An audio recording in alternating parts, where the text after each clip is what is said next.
ನಮಸ್ಕಾರ ವೀಕ್ಷಕರೇ, speed news ಕನ್ನಡಕ್ಕೆ ಸ್ವಾಗತ. ನಾನು ನಿಮ್ಮ ಮಧುಶ್ರೀ.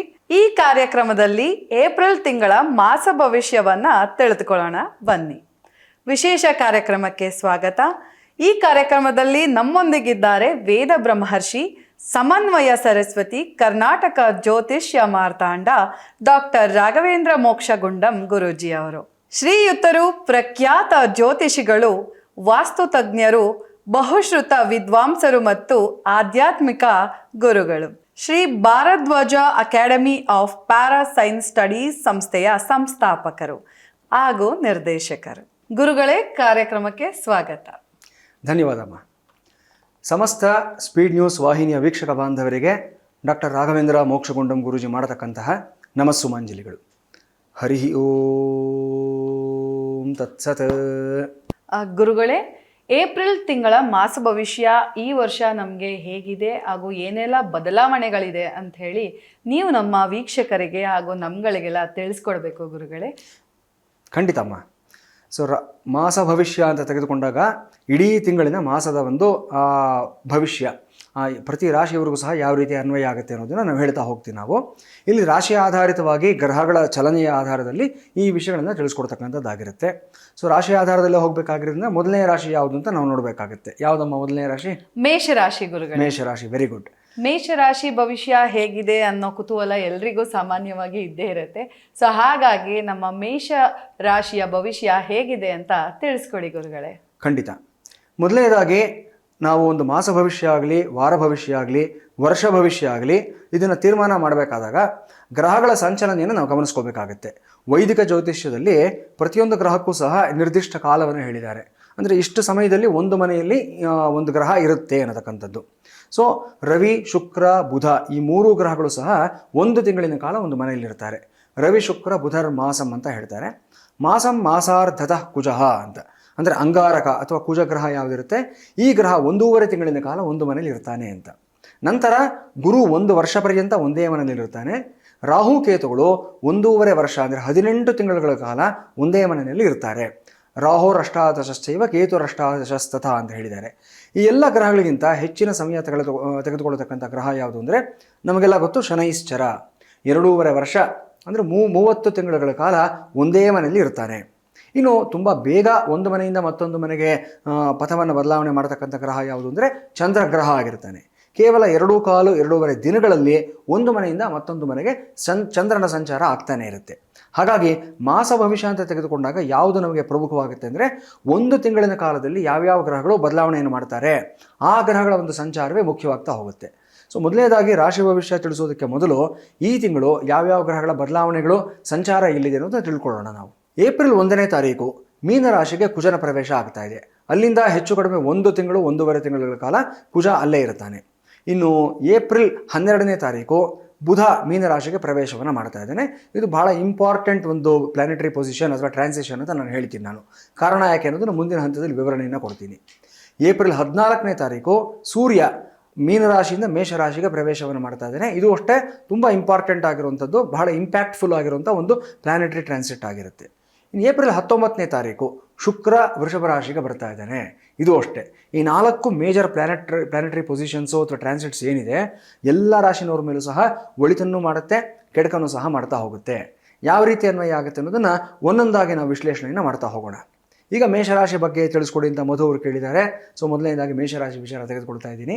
ಮೇಷರಾಶಿನವರಿಗೆ ಇಡೀ ತಿಂಗಳಿನಲ್ಲಿ ವ್ಯಯದಲ್ಲಿ ಅಂದರೆ 12ನೇ ಮನೆಯಲ್ಲಿರತಕ್ಕಂಥ ಕುಜ, ರಾಶ್ಯಾಧಿಪತಿ ಅಷ್ಟಮಾಧಿಪತಿ ಎರಡೂ ಆಗಿರತಕ್ಕಂಥ ಕುಜ 12ನೇ ಮನೆಯಲ್ಲಿ ಕೂತಿರ್ತಾನೆ.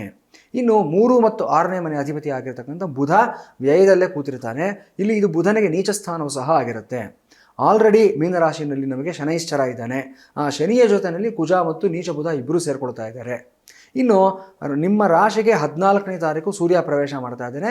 ಇದು ಎಕ್ಸಲೆಂಟ್ ಆಗಿರುವಂಥ ರಿಸಲ್ಟ್ಸ್ ಕೊಡುವಂಥ ಒಂದು ಪ್ಲಾನೆಟರಿ ಟ್ರಾನ್ಸಿಟ್ ಆಗಿರುತ್ತೆ. 19ನೇ ತಾರೀಕು ಮೇಷರಾಶಿಯಿಂದ ವೃಷಭ ರಾಶಿಗೆ ಅಂದರೆ 2ನೇ ಮನೆಗೆ ಶುಕ್ರ ಪ್ರವೇಶ ಮಾಡ್ತಾ ಇರ್ತಾನೆ. 2 ಮತ್ತು 7ನೇ ಮನೆ ಅಧಿಪತಿ ಆಗಿರತಕ್ಕಂಥ ಶುಕ್ರ 2ನೇ ಮನೆಗೆ ತನ್ನ ಸ್ವಸ್ಥಾನಕ್ಕೆ ಬರ್ತಾ ಇರತಕ್ಕಂಥದ್ದು ತುಂಬ ಅದ್ಭುತವಾಗಿರುವಂಥ ಟ್ರಾನ್ಸಿಟ್ ಆಗಿರುತ್ತೆ. ಮೊದಲು ನೆಗೆಟಿವ್ ಹೇಳೋಣ, ಪಾಸಿಟಿವ್ ಹೇಳೋಣಮ್ಮ. ಗುರುಗಳೇ, ನಾವು ಹಿಂದಿನ ಮಾಸದ ಭವಿಷ್ಯ ಹೇಗಿತ್ತು ಅಂತಂದ್ರೆ ನಿಮಗೆ ಗೊತ್ತಿದ್ದಂಗೆ USA ಹಾಗೂ ಇಸ್ರೇಲ್ ಹಾಗೂ ಅವರು ನಡೆಸಿದಂಥ ದಾಳಿಗಳಾಗಿರ್ಬೋದು, ಇಲ್ಲಿಂದ ಅಲ್ಲಿಗೆ ಬಾಂಬ್ ಹಾಕೋದಾಗಿರ್ಬೋದು, ಅಲ್ಲಿಂದ ಇಲ್ಲಿಗೆ ಬಾಂಬ್ ಹಾಕೋದ್ರಿಂದ ಆಗಿರ್ಬೋದು, ತುಂಬಾನೇ ನಷ್ಟಗಳಾಗಿದೆ. ಹಾಗೂ ಸಿಲಿಂಡರ್ ಅಭಾವ ತುಂಬಾನೇ ಕೊರತೆ ಬಂದಿದೆ ನಮ್ಮ ರಾಜ್ಯದಲ್ಲಿ. ಸೊ ಈ ವಿಷಯ ನಾವು ತಗೊಳ್ತಾ ಹೋದ್ರೆ ತುಂಬ ನಷ್ಟ ಪರಿಹಾರ ಅಂತೂ ಆಗಿದೆ ಖಂಡಿತವಾಗ್ಲೂ. ಸೊ ಇದ್ರ ಬಗ್ಗೆ ಈ ಮಾಸ ನಮಗೆ ಯಾವ ರೀತಿ ಎಫೆಕ್ಟ್ಫುಲ್ ಆಗಿರುತ್ತೆ, ಹಾಗೂ ಹಿಂದಿನ ತಿಂಗಳಿನದ್ದು ಈ ಮಾಸದಲ್ಲೂ ಕೂಡ ನಮಗೆ ಅಷ್ಟೇ ಎಫೆಕ್ಟಿವ್ ಆಗಿರುತ್ತಾ, ಅಥವಾ ಇನ್ನು ಚೇತರಿಸ್ಕೊಳ್ಬೋದಾ ಅಂತ ನೀವು ದಯವಿಟ್ಟು ನಮಗೆ ತಿಳಿಸ್ಕೊಡ್ಬೇಕು ಗುರು. ಖಂಡಿತ ಒಳ್ಳೆ ಪ್ರಶ್ನೆ ಕೇಳಿದ್ದೀರಾ. ಯಾಕಂದರೆ ಜಾಗತಿಕ ಸಮಸ್ಯೆ ಅನ್ನೋದು ಬರೀ ಒಂದು ರಾಜ್ಯಕ್ಕೆ, ಒಂದು ಜನಾಂಗಕ್ಕೆ, ಒಂದು ದೇಶಕ್ಕೆ ಸೀಮಿತವಾಗಿರುವಂಥದ್ದಲ್ಲ, ಗ್ಲೋಬಲ್ ಪ್ರಾಬ್ಲಮ್ ಅಂತ ಹೇಳ್ತಾ ಇದ್ದೀವಿ. ಸೊ ಅದರದ್ದೊಂದು ಬಟರ್ಫ್ಲೈ ಎಫೆಕ್ಟ್ ಅಂತ ಇರುತ್ತೆ. ಎಲ್ಲೋ ಪ್ರಪಂಚದ ಯಾವುದೋ ಮೂಲೆಯಲ್ಲಿ ನಡೆದಿರತಕ್ಕಂಥದ್ದು ಇನ್ಯಾವುದೋ ಮೂಲೆಗೆ ವ್ಯಾಪಿಸುವಂಥದ್ದು, ಪ್ರತಿಯೊಬ್ಬರೂ ಸಹ ಇದರಿಂದ ಸಮಸ್ಯೆಗಳಿಗೆ ಸಿಕ್ಕಾಕೊಳ್ತಕ್ಕಂಥದ್ದು ಈಗ ಆಲ್ರೆಡಿ ನಾವು ನೋಡ್ತಾ ಇದ್ದೀವಿ. ಸೊ ಈ ಸಮಸ್ಯೆಗಳು ಯಾವ ಮಟ್ಟಕ್ಕೆ ಸರ್ ಹೋಗುತ್ತೆ ಅಂತಂದರೆ, ಒಂದು ತಾತ್ಕಾಲಿಕವಾಗಿರುವಂಥ ಪರಿಹಾರ ನಮಗೆ ಸಿಗುತ್ತೆ ಈ ಏಪ್ರಿಲ್ ತಿಂಗಳಿನಲ್ಲಿ. ಕಾರಣ ಏನಂತಂದರೆ, ಇಲ್ಲಿ ರವಿ ಮೇಷರಾಶಿಗೆ ಬರ್ತಾ ಇರುವಂಥದ್ದು. ರವಿ ಅಂತಂದರೆ ಸಾಧಾರಣವಾಗಿ ಮೋಸ್ಟ್ ಪವರ್ಫುಲ್ ಪ್ಲ್ಯಾನೆಟ್ ಅಂತ ಹೇಳ್ತೀವಿ. ರೂಲರ್ಸ್ನ ತೋರಿಸ್ತಾನೆ ರವಿ. ಅಂದರೆ ಅಧಿಕಾರದಲ್ಲಿ ಯಾರಿರ್ತಾರೆ, ಪ್ರೆಸಿಡೆಂಟ್ ಆಗಲಿ, ಪ್ರೈಮ್ ಮಿನಿಸ್ಟರ್ ಆಗಲಿ, ರಾಜರಾಗಲಿ, ಇವರೆಲ್ಲರನ್ನು ತೋರಿಸ್ತಕ್ಕಂಥವನು. ಉಚ್ಚ ಸ್ಥಿತಿಗೆ ಬಂದಾಗ ಏನಾಗುತ್ತೆ ಅಂತಂದರೆ, ಸ್ವಲ್ಪ ಅವ್ರ ಬುದ್ಧಿ ಕರೆಕ್ಟ್ ಡೈರೆಕ್ಷನಲ್ಲಿ ಓಡುತ್ತೆ. ಅಂದರೆ ಒಂದು ಪೀಪಲ್ ಫ್ರೆಂಡ್ಲಿ ಆಗಿರೋ ಡಿಸಿಷನ್ಸ್ನ ತಗೊಳ್ತಾರೆ. ಒಂದು ತಾತ್ಕಾಲಿಕವಾದ ಕದನ ವಿರಾಮವನ್ನು ನಾವು ನಿರೀಕ್ಷೆ ಮಾಡ್ಬೋದು. ಅಂದರೆ ಈಗ ಯುದ್ಧ ನಡೀತಾ ಇರುತ್ತೆ, ಪೂರ್ತಿಯಾಗಿ ನಿಲ್ಲೋದಿಲ್ಲ. ಯಾಕೆಂದರೆ ಹಿಂದಿನ ಕಾರ್ಯಕ್ರಮದಲ್ಲಿ ನಾನೇ ಹೇಳಿದ್ದೀನಿ, 2032ರವರೆಗೂ ನಡೆಯುತ್ತೆ ಇದ್ರದ್ದು ಇಂಪ್ಯಾಕ್ಟು. ಈ ಯುದ್ಧ 44 ದೇಶಗಳು ಇದರಲ್ಲಿ ಇನ್ವಾಲ್ವ್ ಆಗ್ತಾರೆ ಅಂತ ಹೇಳಿದ್ದೀನಿ. ಸೊ ಇದು ಥರ್ಡ್ ವರ್ಲ್ಡ್ ವಾರ್ಗೆ ಸ್ಪ್ರೆಡ್ ಆದರೆ ಯಾವುದೇ ಅತಿಶಯೋಕ್ತಿ ಇಲ್ಲ, ಆಶ್ಚರ್ಯ ಏನಿಲ್ಲ. ನಮ್ಮ ದೇಶದ ಪ್ರಧಾನಮಂತ್ರಿಗಳು ಕೂಡ ಮೊನ್ನೆ ಕರೆ ಕೊಟ್ಟಿದ್ದಾರೆ ಪ್ರತಿಯೊಬ್ಬರಿಗೂ ಸಹ, ಕೋವಿಡ್ನಂಥ ಮತ್ತೊಂದು ಸಮಸ್ಯೆ ಬರುತ್ತೆ, ಆ ಥರದ ಒಂದು ಸನ್ನಿವೇಶಕ್ಕೆ ನೀವೆಲ್ಲರೂ ಸಿದ್ಧರಾಗಿರಿ ಅಂತ ನಮಗೆ ಒಂದು ಮೆಂಟಲ್ ಪ್ರಿಪ್ರೇಷನ್ನು ಸಹ ಕೊಟ್ಟಿದ್ದಾರೆ. ಸೊ ಇದರದ್ದು ಇಂಪ್ಯಾಕ್ಟು ಇವತ್ತು ನಾಳೆಗೆ ಮುಗಿಯುವಂಥದ್ದಲ್ಲ. ಆದರೆ ಟೆಂಪರರಿ ಸೊಲ್ಯೂಷನ್ ಅಂತ ತೊಗೊಂಡಾಗ ಏಪ್ರಿಲ್ನಲ್ಲಿ ಒಂದು ಸಣ್ಣ ಕದನ ವಿರಾಮ, ಒಂದು ಸಣ್ಣ ರಿಲೀಫ್ ಸಿಗುವಂಥ ಒಂದು ಸಾಧ್ಯತೆಗಳಿರುತ್ತೆ.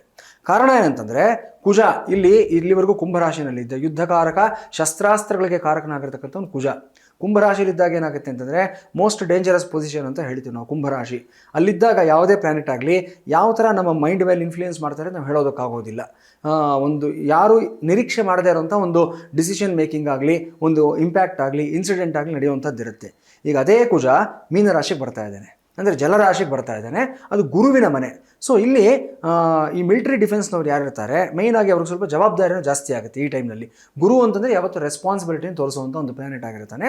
ಸೊ ಕೈಯಲ್ಲಿ ಅಸ್ತ್ರ ಇದೆ ಅಂತಂದರೆ ಸುಮ್ಮನೆ ಬಿಟ್ಬಿಡಬಾರ್ದು ಅನ್ನೋದು ಪ್ರಜ್ಞೆ ಯಾವಾಗ ಜಾಸ್ತಿ ಆಗ್ತಾ ಹೋಗುತ್ತೆ. ಯಾರಿಗೆ? ಡಿಫೆನ್ಸ್ ಆಫೀಸರ್ಸ್ಗೆ, ಮಿಲಿಟರಿ ಆಫೀಸರ್ಸ್ಗೆ, ಡಿಫೆನ್ಸ್ ಮಿನಿಸ್ಟ್ರಿನ ರನ್ ಮಾಡ್ತಾ ಇರತಕ್ಕಂಥವ್ರಿಗೆ. ಸೊ ಅಲ್ಲಿ ಮೇಲ್ಗಡೆ ಕೂತ್ಕೊಂಡ್ರೆ ಬಾಸ್ ಹೇಳ್ತಾನೆ, ಪ್ರೈಮ್ ಮಿನಿಸ್ಟರು, ಪ್ರೆಸಿಡೆಂಟು ಬಿಟ್ಬಿಡಿ ನ್ಯೂಕ್ಲಿಯರ್ ಮಿಸೈಲ್ ಅಂತ.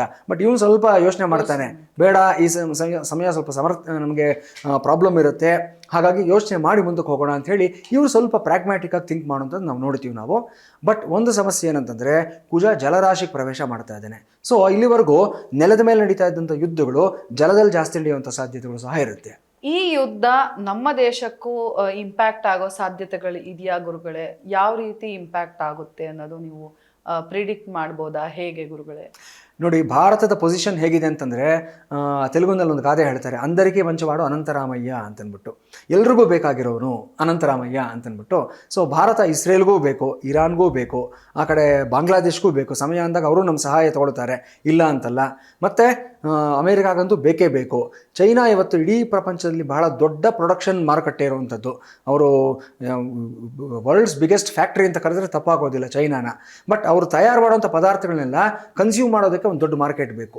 140 ಕೋಟಿ ಇರುವಂಥ ಒಂದು ಜನಸಂಖ್ಯೆ ಇರೋ ದೇಶ ಭಾರತನೇ ಅವರಿಗೆ ಬಿಗ್ಗೆಸ್ಟ್ ಮಾರ್ಕೆಟ್ ಆಗಿರುತ್ತೆ. ಸೊ ಚೈನಾಗೂ ಇಂಡೈರೆಕ್ಟಾಗಿ ನಾವು ಬೇಕು, ರಷ್ಯಾಗಂತೂ ಬೇಕೇ ಬೇಕು. ಹಾಗಾಗಿ ಯಾರು ಇಂಡಿಯಾ ವೈರ ಕಟ್ಕೊಳ್ಳೋದಕ್ಕೆ ಯಾರೂ ಸಿದ್ಧ ಇಲ್ಲ.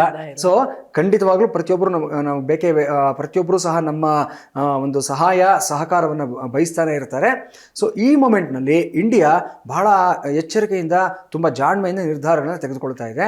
ಸೊ ಈಗಾಗಲೇ ನಾವು ನೋಡಿದ್ದೀವಿ, ಇರಾನಿಂದ ನಾವು ಹೇಗೆ ಪೆಟ್ರೋಲಿಯಂ ಎಲ್ಲ ನಾವು ಖರೀದಿ ಮಾಡಿದ್ದೀವಿ. ಒಂದು ಕಡೆ ಇರಾನ್ಗೆ ಸಪೋರ್ಟ್ ಮಾಡಿದ್ದೀವಿ, ಮತ್ತೊಂದು ಕಡೆ ಅಮೆರಿಕಾಗೂ ಅಷ್ಟೇ ನಮ್ಮ ಲಾಂಗ್ ಸ್ಟ್ಯಾಂಡಿಂಗ್ ನಮ್ಮ ಇಬ್ಬರದು ಬೈಲ್ಯಾಟ್ರಲ್ ರಿಲೇಷನ್ಶಿಪ್ಸ್ ಏನಿದೆ ಅದರ ಬೇಸಿಸ್ ಮೇಲೆ ಅಮೆರಿಕಾನ ನಾವು ತೊರೆದುಕೊಳ್ಳೋದಿಲ್ಲ, ಅವ್ರಿಗೂ ಸಹ ಒಂದು ಮಾರಲ್ ಸಪೋರ್ಟ್ ಅನ್ನೋದನ್ನು ಕೊಡ್ತಾ ಹೋಗ್ತೀವಿ. ಬಟ್ ಇಂಡಿಯಾಗೆ ಬಹುತೇಕ ಸಮಸ್ಯೆಗಳಾಗದೇ ಇರೋ ರೀತಿಯಲ್ಲಿ ಈಗಾಗಲೇ ನಮ್ಮನ್ನು ಆಳ್ತಾ ಇರ್ತಕ್ಕಂಥ ವ್ಯಕ್ತಿಗಳಾಗಲಿ ಅಥವಾ ಮಿನಿಸ್ಟ್ರಿಲಿರ್ತಕ್ಕಂಥವ್ರಾಗಲಿ ಸರಿಯಾದ ನಿರ್ಧಾರಗಳನ್ನು ತೆಗೆದುಕೊಳ್ತಾ ಇದ್ದಾರೆ. ಒಂದು ಎಲ್ಲರಿಗೂ ಇಂಪ್ಯಾಕ್ಟ್ ಆದಾಗೆ ನಮಗೂ ಸಹ ಒಂದು ಇಂಪ್ಯಾಕ್ಟ್ ಆಗುತ್ತೆ. ಪ್ರಮಾಣ ಕಡಿಮೆ ಇರುತ್ತೆ ಭಾರತದ ಮೇಲೆ ಆಗುವಂಥ ಇಂಪ್ಯಾಕ್ಟು. ನಾನು ಆಗಲೇ ಒಂದು ಮಾತು ಹೇಳಿದೆ, ಕುಜ ಮೀನರಾಶಿಗೆ ಪ್ರವೇಶ ಮಾಡ್ತಾ ಇದ್ದೇನೆ, ಇದು ಜಲರಾಶಿ. ಸೊ ಇಲ್ಲಿವರೆಗೂ ನೆಲದ ಮೇಲೆ ನಡೆದಂಥ ಯುದ್ಧಗಳು ಈಗ ಜಲದಲ್ಲಿ ನಡೆಯುತ್ತೆ ಅಂತ. ಸೊ ಏನು ಎಕ್ಸ್ಪೆಕ್ಟ್ ಮಾಡ್ಬೋದು ನಾವು ಇಲ್ಲಿಂದ ಆಚೆಗೆ ಅಂದರೆ ಶಿಪ್ಮೆಂಟ್ಸ್ ಮೇಲೆ ಅಟ್ಯಾಕ್ ಆಗುತ್ತೆ.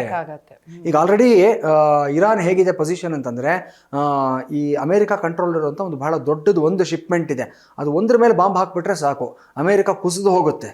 ಅವರ ಎಂಟೈರ್ ಅವರ ಬಿಸ್ನೆಸ್ ಆಗಲಿ, ಅವರ ಒಂದು ಬೈಲ್ಯಾಟ್ರಲ್ ಇದಾಗಲಿ, ಬಿಸ್ನೆಸ್ಗಳಾಗಲಿ, ವಾರ್ ಟ್ರೇಡ್ಸ್ ಆಗಲಿ ಎಲ್ಲ ಒಂದು ತಟಸ್ಥವಾಗುವಂಥ ಒಂದು ಸಾಧ್ಯತೆ ಇದೆ. ಸೊ ಇಲ್ಲಿಂದ ಆಚೆಗೆ ನಾವು ನೋಡ್ತೀವಿ ಸಮುದ್ರದಲ್ಲಿ ಬಾಂಬ್ ಆಗುವಂಥದ್ದು. ಹಿಂದೇನೂ ಸಹ ನಾವು ನೋಡಿದ್ದೀವಿ.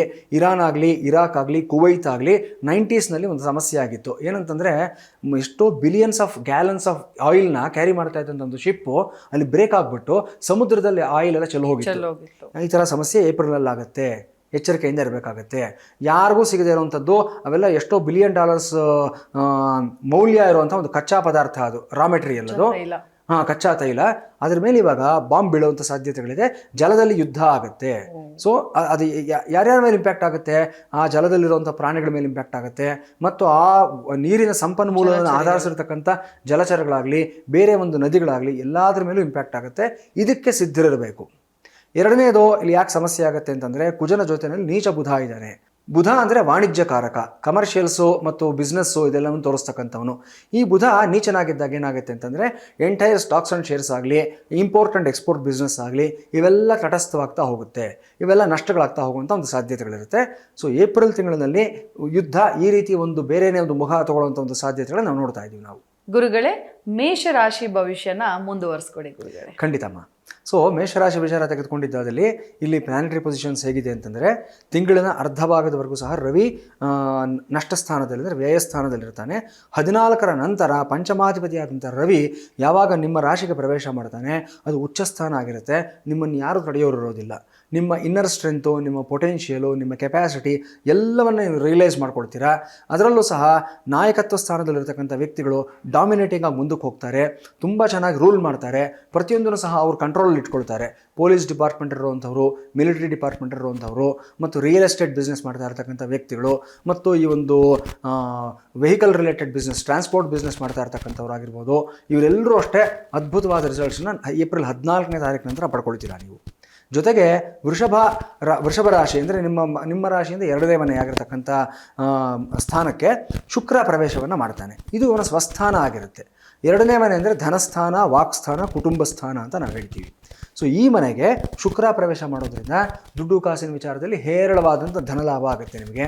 ಸೊ ನಿಮ್ಗೆ ಈಸಿ ಫ್ಲೋ ಆಫ್ ಮನಿ ಅನ್ನೋದು ಬರುತ್ತೆ ಈ ತಿಂಗಳಿನಲ್ಲಿ. ಯಾವಾಗ 19ರ ನಂತರ, ಅಲ್ಲಿವರೆಗೂ ಕೇರ್ಫುಲ್ ಆಗಿರಬೇಕಾಗುತ್ತೆ. 19ನೇ ತಾರೀಕು ನಂತರ ಶುಕ್ರ ನಿಮ್ಮ ರಾಶಿ 2ನೇ ಮನೆಗೆ ಬಂದಾಗ ನಿಮ್ಮ ಮಾತಿನಲ್ಲಿ ಒಂದು ಮೃದುತ್ವ ಅನ್ನೋದು ಬರುತ್ತೆ. ಸಾಧಾರಣವಾಗಿ ಮೇಷರಾಶಿನವ್ರು ಹೇಗೆ ಅಂದರೆ ಮುಖದ ಮೇಲೆ ಹೊಡೆದಂಗೆ ಹೇಳಿಬಿಡ್ತಾರೆ, ಇದ್ದಿದ್ದಂಗೆ ಸ್ಟ್ರೈಟ್ ಫಾರ್ವರ್ಡ್ನೆಸ್ಸು.